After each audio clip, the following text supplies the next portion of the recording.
Hello guys, আজ আমি আইছি করিমগঞ্জ বর্ডারও শ্রীভূমি বর্ডারও যে নাম পরিবর্তন হইয়া শ্রীভূমি হয়েছে বর্ডারও আইছি। তো ই সাইড হইল বাংলাদেশ, ই সাইড হইল ইন্ডিয়া।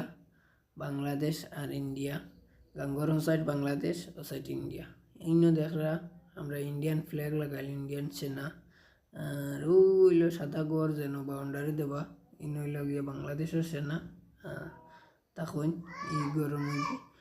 আর সাইড বাংলাদেশ ও সাইড ইন্ডিয়া।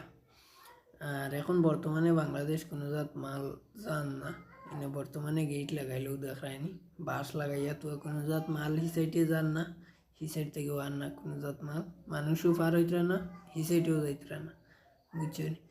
এখন কিছু বেড়ার কারণে এই সাইডে কোনো জাত মাল যান না করিমগঞ্জ থাকি। আরও দেখায়নি ফ্ল্যাগ ও তাই যাইতো নৌকায় ও সাইডে মাল পাস হইতো, এই আইতো। আর ও হইল গিয়া বাংলাদেশের ফ্ল্যাগ, দুইজন মানুষের মাছ মাত্রা দেখায়নি, ইংল্যান্ড মাঝে মাছ মাত্রা দুইজন মানুষ ওখান থেকে ঘুরিয়ে যাইবা গিয়ে ইনতাই বুঝছেন। একটু হইল গিয়ে বাংলাদেশ ও দেখায়নি, সেনা থাকেন। আর ভিডিওটা ভালো লাগলে লাইক কমেন্ট শেয়ার করুন।